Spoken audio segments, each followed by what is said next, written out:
Hello everyone, welcome back. So we are in the Indian economy series and we have done with the first chapter, we have done with the practice sets, and today we are going to deal with the second chapter. We're going to deal with the planning and what do we do and all those things, right? So let's begin with the Indian economy chapter where we are going to deal with the economic planning. See, what is economic planning? We need to see. Let's see the keywords first.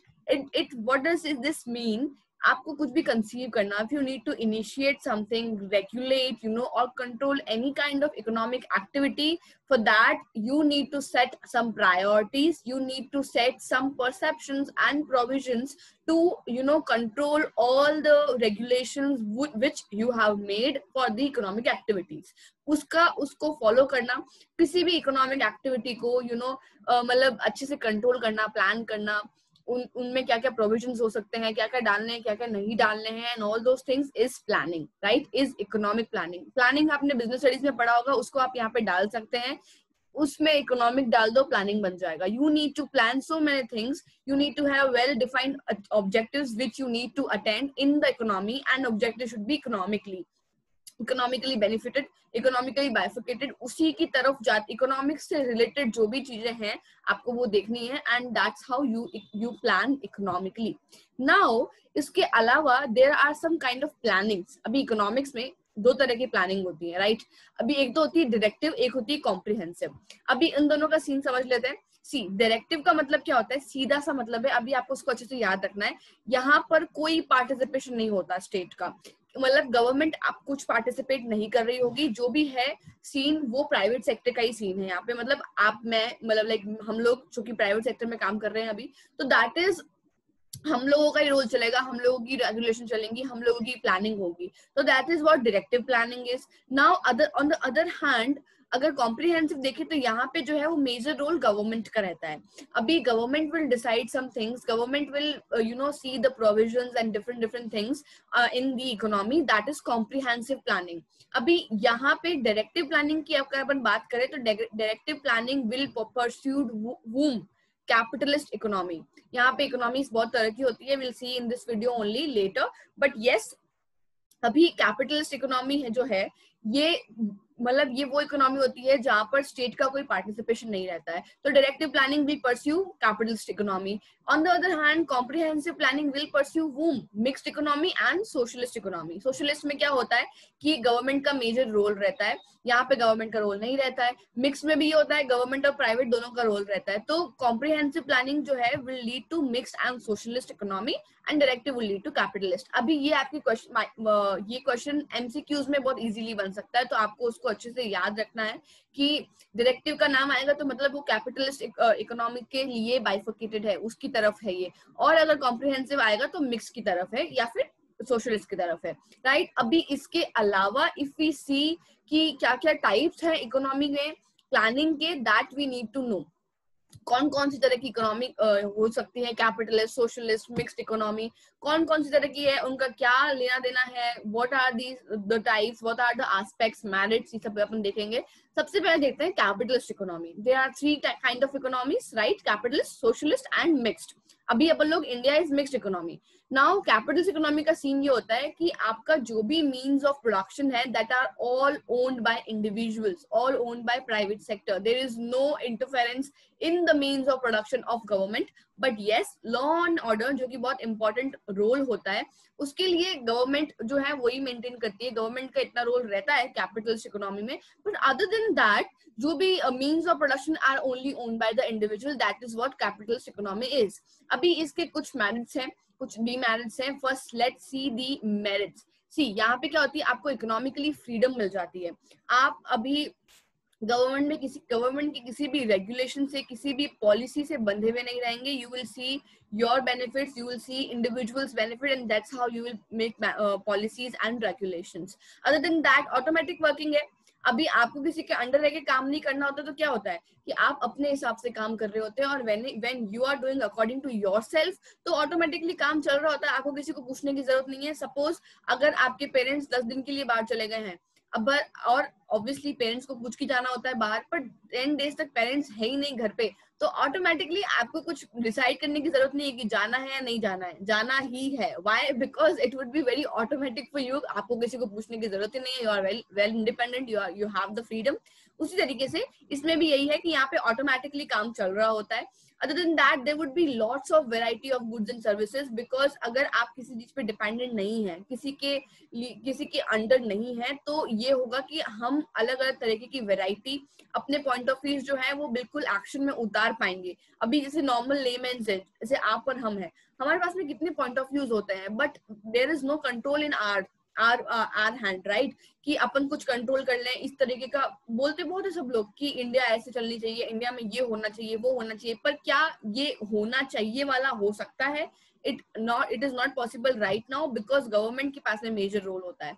तो पर इसी तरीके से हम लोग variety नहीं दिखा पाएंगे लॉज की, गुड्स एंड सर्विसेज की, अपने पॉइंट ऑफ व्यूज की. तो जब कैपिटलिस्ट इकोनॉमी होगी, जब इंडिविजुअल के हाथ में चीजें होंगी, तो ये एक अच्छा बेनिफिट हो जाता है. अदर देन दैट, आपकी जो स्टैंडर्ड ऑफ लिविंग है वुड बी एट हाई.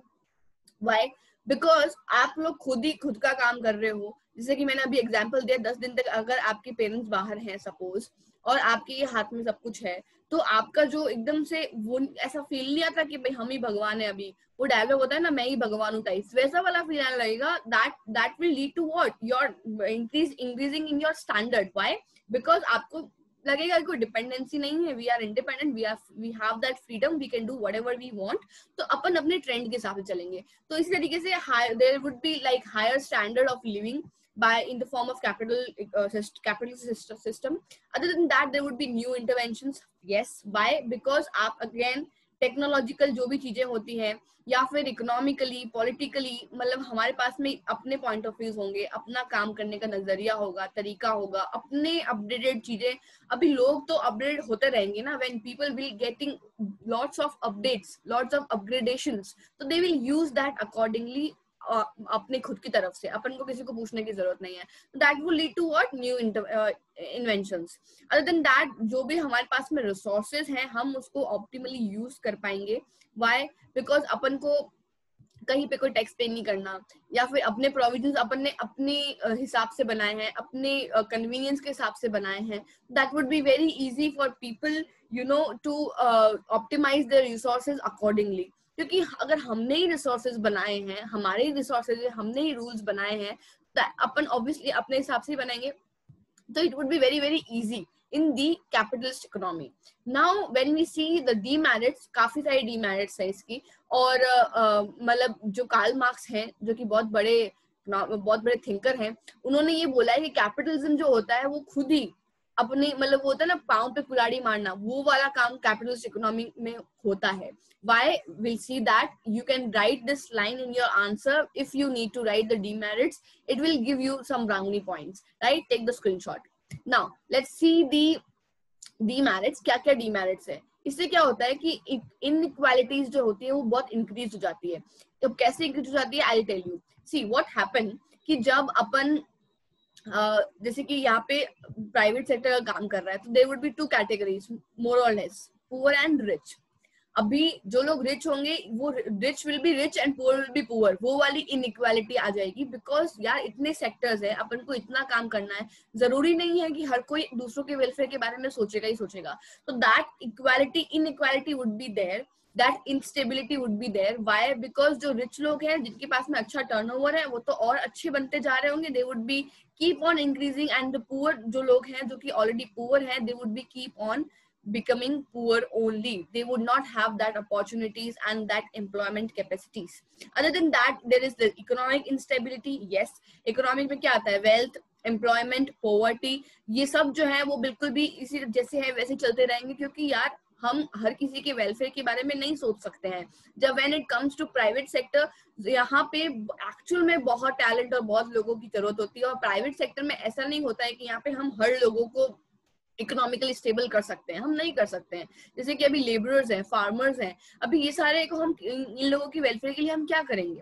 तो that would lead to what? Instability. Other than that there would be inefficient production. Yes it would be. How? I will tell you. See अभी agriculture sector है जो कि अपनी India का backbone समझ लीजिए आप, अभी वहां पे अगर डेवलपमेंट होना रुक जाता है, वहां पे अगर बहुत सारी प्रॉब्लम्स आती हैं, तो that would lead to what? Inefficient production. आप जरूरी नहीं है कि आप हर सेक्टर में you will do excel, right? So that will lead to that will lead to lots of problems. Other than that there would be class conflicts, rich or poor का, या फिर आप ये मिडिल क्लास, लोअर क्लास और higher class वालों का बहुत exploitation फैल सकता है, बहुत exploitation could happen in so many different ways there. And other than that there would be some unemployment. Obviously as I said you कि प्राइवेट सेक्टर हर जगह का जो भी वाइडनेस है, एम्प्टीनेस है, वो फिल नहीं कर सकता है. देयर आर सेक्टर जहाँ पे वेलफेयर जो है that leads to only government contribution, तो उसमें बहुत मुश्किल हो जाएगी. Other than that there would be some monopoly and exploitation. Yes, how? I will tell you. अभी मोनोपोली का मतलब एकाधिकार होता है हिंदी में. एकाधिकार का मतलब होता है कि यार अभी अगर हमने प्राइवेट सेक्टर ने बिल्कुल जमा के रख लिया इंडिया में, तो व्हाट विल हैपन? थिंग्स, मतलब वो लोग अपने हिसाब से सोचेंगे, वो लोग अपने सेक्टर को अपलिफ्ट करने में लगे हुए रहेंगे, जो कि दूसरा डेवलपमेंट है, दूसरा जो भी इंफ्रास्ट्रक्चर डेवलपमेंट है या दूसरे तरह का डेवलपमेंट है वो बिल्कुल रुक जाएगा. That would lead to what? Exploitation. That would lead to so many different kind of exploitations in different ways. Now they would also neglect the national interest. Yes, you guys cannot see, this is neglect of national interest ये लिखा हुआ है यहाँ पे, ठीक है. अभी इसका मतलब सिंपल सा ये है ये कि यार आप जब अब प्राइवेट सेक्टर वाले लोग जो हैं, जो भी लोग हैं, अगर वो डेवलपमेंट करने का सोच रहे हैं, तो क्या वो नेशनल मतलब पूरा कंट्री को ध्यान में रखेंगे? क्या वो सारे सेक्टर्स ध्यान में रखेंगे? क्या वो सारी क्लासेस को ध्यान में रखेंगे? और क्या वो अनएम्प्लॉयमेंट, पॉवर्टी और दूसरी चीजों को ध्यान में रखकर पॉलिसीज बनाएंगे? We can not give that surety.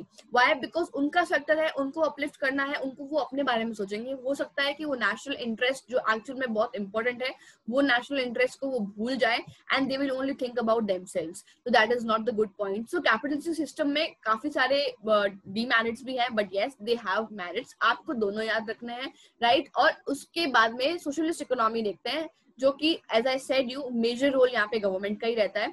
Government की प्रोविजंस, गवर्नमेंट की regulations, again it has some merits, it has some demerits. Will see both.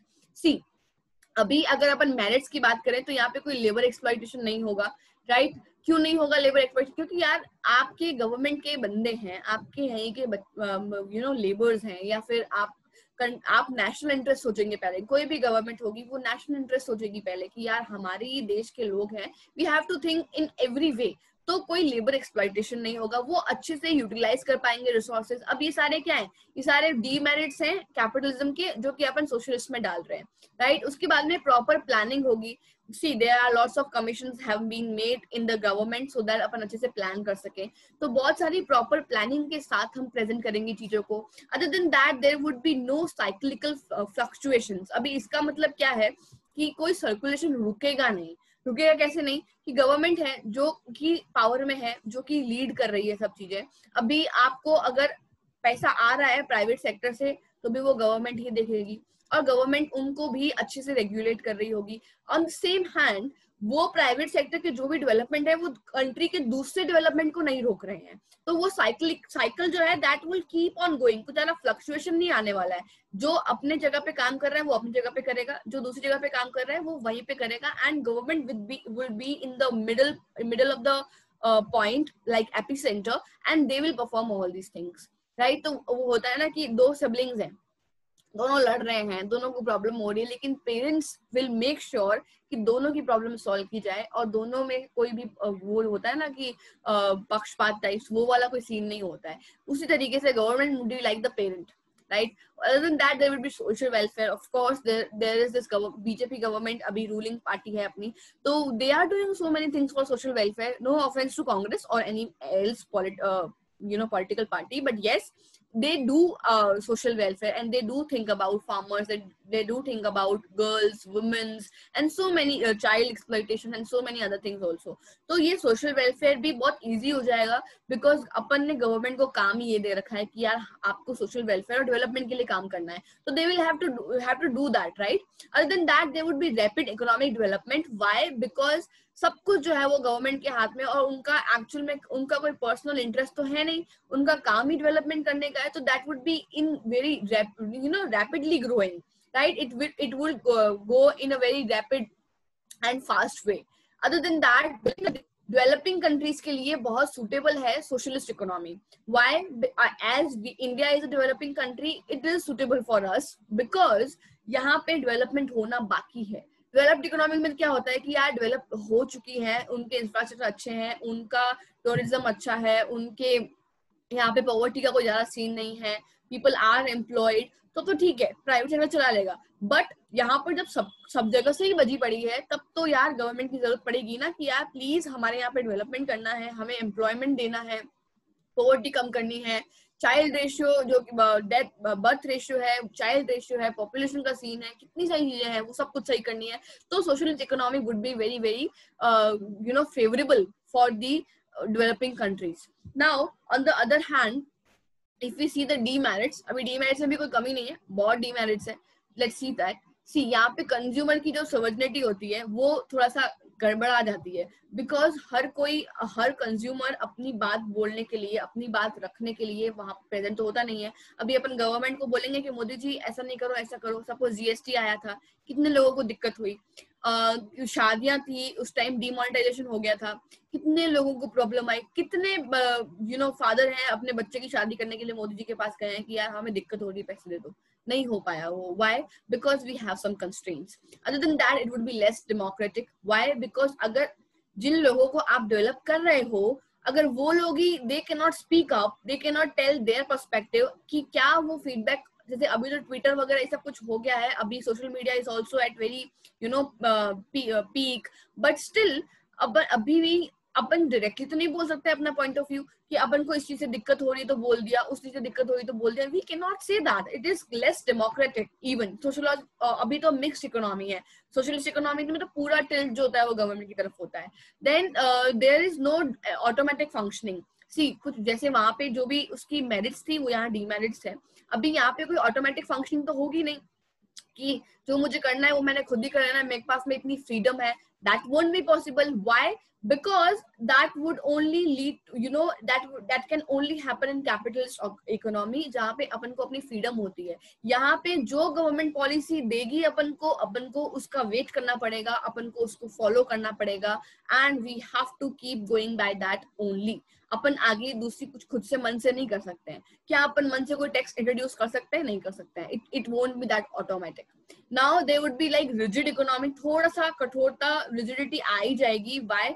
Because upon dependent है किसी की और के रेगुलेशंस पे, किसी और के पॉइंट ऑफ व्यूज पे, तो that would be quite rigid. Now on the other hand, there would be lots of burden on the government also. अभी गवर्नमेंट के भी बहुत बर्डन हो जाता है यार. आप मतलब like it's very easy to blame government, it's very easy to demand such things. Yes, it's their responsibility, but there is a lot of burden on them as well. अभी कैसे उन लोगों को इतनी, यार अपन घर की रिस्पॉन्सिबिलिटी नहीं ले पाते, पूरे देश का, पूरे नेशन को संभालना, पूरे नेशन को जवाब देना, पूरे नेशन के बारे में सोचना, हर सेक्टर के बारे में सोचना, और सिर्फ गवर्नमेंट ही सोचे, कोई दूसरी सेक्टर में कोई तरह की उनको मदद नहीं है. सपोज अगर प्राइवेट सेक्टर होता है यहाँ पे तो उनको काफी मदद मिल जाती, पर वो तो है नहीं यहाँ पे. तो पूरा जो बर्डन है वो गवर्नमेंट पे आ जाता है. तो it would be very very hectic for them. हो सकता है कि वो अच्छे से कुछ प्लानिंग कर भी ना पाए इस चक्कर में. अदर देन दैट, बहुत एक्सपेंडिचर लगता है प्लानिंग पे. Now if you see the budget and if you see Google करना अभी वीडियो देखने के बाद में कि गवर्नमेंट जो है वो प्लान करने में, बजट बनाने में, प्लान करने में, इकोनॉमिक प्लानिंग में, 5 ईयर प्लान में कितना एक्सपेंडिचर लगता है. Just Google that and right me in the comment section. Trust me, you will be shocked. अब मैं नहीं बताऊंगी, आप क्या करोगे फिर, आप ही देखना, राइट? तो बहुत एक्सपेंडिचर लगता है, तो वो भी जाता तो अपन लोगों से ही है. गवर्नमेंट का सारा पैसा तो पे तो अपन ही कर रहे हैं in the form of taxes. तो ये सारी प्रॉब्लम्स होती है सोशलिस्ट इकोनॉमी में. Now on the other hand, if you see the mixed economy का सीन सिंपल सा है सोशलिस्ट और कैपिटलिस्ट दोनों मिला दो तो मिक्स हो जाती है। इसके भी कुछ डीमेरिट्स है और कुछ मेरिट्स है। Will see that quickly. See अभी क्या होता है यहाँ पे, अगर अपन देखें यहाँ प्राइवेट सेक्टर का सीन देखें तो यहाँ पे इट एनकरेजमेंट मिलता है प्राइवेट सेक्टर को मिक्स्ड इकोनॉमी में, क्योंकि आप गवर्नमेंट के साथ साथ में प्राइवेट सेक्टर भी बहुत बड़ा रोल प्ले कर रहा है। तो private sector will have that importance and that limelight scene कि अरे यार हमें भी इंपॉर्टेंस मिल रही है, गवर्नमेंट के इक्विवेलेंट हम भी काम कर रहे हैं एंड गवर्नमेंट भी हम पे काफी हद तक डिपेंडेंट है। हम भी गवर्नमेंट की परचेसिंग पावर बढ़ाएंगे, हम भी कंट्री में मनी फ्लो बढ़ाएंगे और हम भी इस तरीके से काम करेंगे। अदर देन दैट मेरिट्स में ये है कि हर किसी को फ्रीडम मिलेगी मिक्स्ड मेरिट्स डीमेरिट्स से। देखो प्राइवेट सेक्टर अपना काम करेगा, गवर्नमेंट अपना काम करेगी and they both will have freedom. Other than that there would be economic development. Yes, अभी दोनों तरफ से अच्छे से जो भी सेक्टर्स हैं उनको अपन सब अपने अपने सेक्टर्स टारगेट कर सकते हैं, that would be economic development in a mix way. But if we see the demerit, सबसे बड़ा डीमेरिट तो करप्शन और ब्लैक मार्केटिंग ही है। सबसे बड़ा डीमेरिट यही है मिक्स्ड इकोनॉमी का, जो कि अपनी country is like fulfilled with that only. कितना करप्शन और ब्लैक मार्केटिंग है अपनी कंट्री में just because of the mixed economy, क्योंकि यहाँ पे दोनों गवर्नमेंट और प्राइवेट सेक्टर दोनों जुड़े हुए हैं। तो इस कारण से क्या है कि ब्लैक मार्केटिंग करप्शन बहुत ज्यादा है। तो ये सबसे बड़ा रीजन है। उसके अलावा अनस्टेबिलिटी भी रहती है। वाई? बिकॉज यार अनस्टेबिलिटी तो होनी ही है एनीवेज, बिकॉज कुछ लोग अभी ऐसा होता है ना कि एक साथ में दो नाव पे सवार हो गए, वैसा वाला सीन हो जाता है मिक्स्ड इकोनॉमी में कि गवर्नमेंट वाले सोच रहे होंगे कि चलो ये वाला चीज छोड़ देते हैं, यहाँ तो प्राइवेट सेक्टर से हो जाएगा, प्राइवेट वाला सोचेगा हम करेंगे तो गवर्नमेंट क्या करेगी। तो बहुत अनस्टेबिलिटी हो जाती है, एक दूसरे पे डिपेंडेंट होके एक दूसरे पे वो एक दूसरे के माथे पे डिसीजन फेंक देते हैं कि यार ऐसे हो जाएगा तो हो जाएगा, लेकिन इस कारण से हो जाती है अनस्टेबिलिटी। अदर देन दैट थोड़े से सेक्टर्स में इनइफेक्टिवनेस आती है, थोड़ा सा they had become थोड़ा सा lethargic. Why? Because उनको लगता है कि यार कुछ सेक्टर्स ऐसे हैं कि ये हम करेंगे, ये वो कर देंगे, इसके चक्कर में जो होता है इनइफेक्टिवनेस आ जाती है उन सेक्टर्स में। Other than that there would be threat of nationalism as well. Why? Because अभी आपने दो सेक्टर्स डाल दिए, एक तो government is on the peak, वो लीड कर रही है, लेकिन प्राइवेट सेक्टर का भी उतना ही कंट्रीब्यूशन है। तो उससे क्या होता है कि अभी हमें नहीं पता कौन से डिसीजंस जो है जो नेशनलिज्म अपनी कंट्री के लिए इम्पोर्टेंट है वो लिए जा रहे हैं। हो सकता है कि बड़ी कंपनीज, बड़ी प्राइवेट सेक्टर की जो कंपनीज है वो भी ये सब कुछ देख रही हो and there might be possibility कि अपने यहाँ का पैसा है जो लोग लेके चले जाएं तो नेशनलिज्म को खतरा हो सकता है, यहाँ की इकोनॉमी डूब सकती है, रिसेशन आ सकता है। There might be so many things. You can take example of Nirav Modi, Vijay Mallya. अभी यहाँ पे एक बार इतना बड़ा अमाउंट अगर अपनी कंट्री से जा रहा है तो व्हाट विल हैपन, एक बार तो बहुत हालत खराब हो जाएगी उन बैंक्स की, रोटेशन में भी बहुत दिक्कत पड़ी होगी। अपन को नहीं पता यहाँ बैठे बैठे, पर जो ऑपरेशन वहां पे चल रहा होता है that is something extremely weird and different and tough, right. तो बहुत दिक्कत आती है यार, अगर मतलब तो इस कारण से क्या है कि it can become a threat to nationalism, right. तो ये सारे इसके मेरिट्स और डीमेरिट्स है। ये तीनों इकोनॉमी आपके लिए बहुत इंपॉर्टेंट है, इसके डीमेरिट्स मेरिट्स बहुत इंपॉर्टेंट है। प्लीज गाइस अच्छे से लेके स्क्रीनशॉट ले लीजिएगा, that would be very good for you. Now let's quickly see about the planning in India. अभी यहाँ पे प्लानिंग देखें तो दो तरह की प्लानिंग होती है, लॉन्ग टर्म और शॉर्ट टर्म, राइट। अभी लॉन्ग टर्म में तो क्या होता है कि 5 ईयर प्लान बनते थे पहले, अभी नहीं बनते, पर 5 ईयर प्लान पहले ही बना दी जाते कमीशन के द्वारा। अभी इसकी जगह नीति आयोग जो है उन्होंने मतलब ये हट गया है commission and NITI Aayog has replaced by that. तो नीति आयोग जिनके जो चेयरमैन होते हैं वो प्राइम मिनिस्टर ही होते हैं, तो अभी वो जो है वो पूरा अच्छे से देख रहे होते हैं। तो वहां पे बहुत सारे इकोनॉमिक प्लानिंग हो रही होती है। शॉर्ट टर्म में ये होता है जो भी बड़ी बड़ी प्लानिंग है उनको शॉर्ट टर्म में कैसे आपको छोटे छोटे प्लान्स बना के फुलफिल करना है। Now there are lots of long term goals जो कि इंडिया में होते हैं, और इंडिया के मतलब जो लॉन्ग टर्म चलते ही रहते हैं ये सारे गोल्स, ये वैसे वाले गोल्स हैं। तो वो क्या क्या है, उनकी क्या इंपॉर्टेंस है, let's quickly see that, right. So first is कि आपको नेशनल इनकम और पर कैपिटा इनकम इंक्रीज करना है, ये सबसे बड़ा ऑल टाइम गोल है।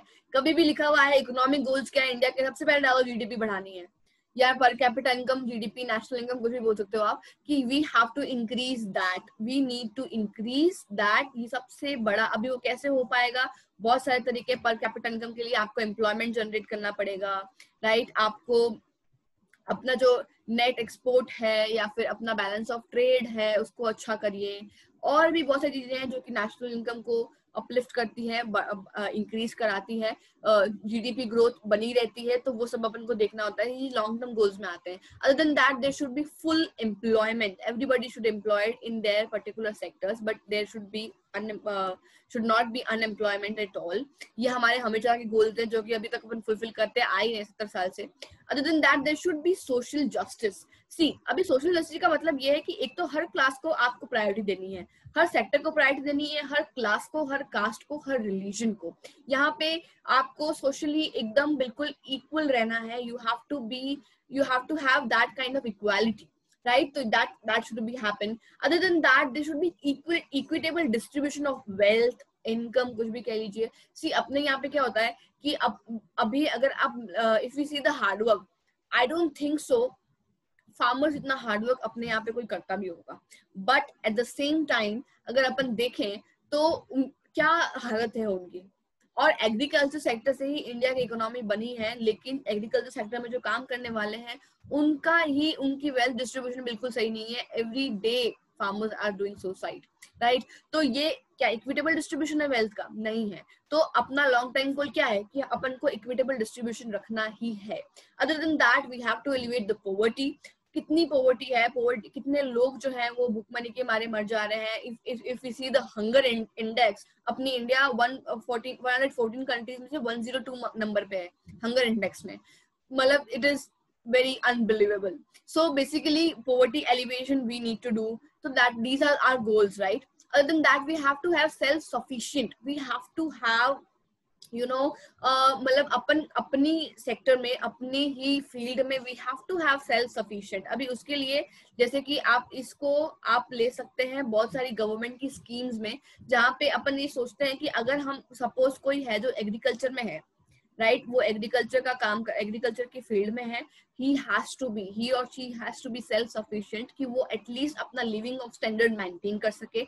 अदर देन दैट उनका जो भी परचेसिंग पावर है वो इस तरीके से बना रहे कि वो हेल्दी खाएं, उनको मेडिकल इश्यूज नहीं हो तो वो अच्छे से रिकवर कर सके, और कोई भी तरीके का प्रॉब्लम कम से कम क्रिएट हो. They are self sufficient in themselves. That these are the long term goals. Other than that we need to see the modernisation. Modernisation का मतलब कुछ नहीं है, अपन को हर चीज जो है वो डिफरेंट तरीके से, मॉडर्न तरीके से we need to see that. Why? Because कैसा होता है कि यार बहुत सारी ऐसी स्कीम्स है गवर्नमेंट की जो ये आपको बोल रही होती है कि यार आप बिल्कुल मॉडर्नाइजेशन करें चीजों को, आप अपनी टेक्नोलॉजी का यूज करें, टेक्नोलॉजी में अपग्रेडेशन लाएं, इतना अच्छे से ले आए कि अपन को बाहर के लोगों के ऊपर डिपेंडेंट ना रहना पड़े, टेक्नोलॉजी अपने यहाँ की इतनी अच्छी हो कि अपन को कहीं डिपेंडेंट ना रहना पड़े. That we need to see and that we need to focus upon, right? And on the other hand I want to say one thing in self sufficiency, कि अपन लोग इतने सेल्फ सफिशिएंट हो जाएं कि अपन को किसी की जरूरत ही नहीं पड़े. For example make in India, यहाँ पे अपन लोग इसी की बात कर रहे हैं, सेल्फ सफिशिएंसी की, कि जो भी बन रहा है वो इंडिया में बनाओ, इंडिया में कंज्यूम करो. बाहर के लोग आके अपन को बोलना चाहिए कि यार हमें आपकी यहाँ की ये चीज पसंद है तो please do export us, right? तो ये सेल्फ सफिशिएंसी होती है कि अपने यहाँ के लोग बाहर के वेस्टर्न गुड्स में बिल्कुल भी ये नहीं रहे, डिपेंडेंट ना रहे, राइट? तो this was the video.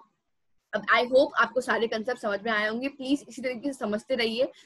Last में जब अपन क्वेश्चंस करेंगे तब आपको मालूम पड़ेगा कि कितना इंपॉर्टेंट है कंसेप्ट को इसी तरीके से समझना, so that we can solve any kind of theory question और practical question also, practical in macro economy.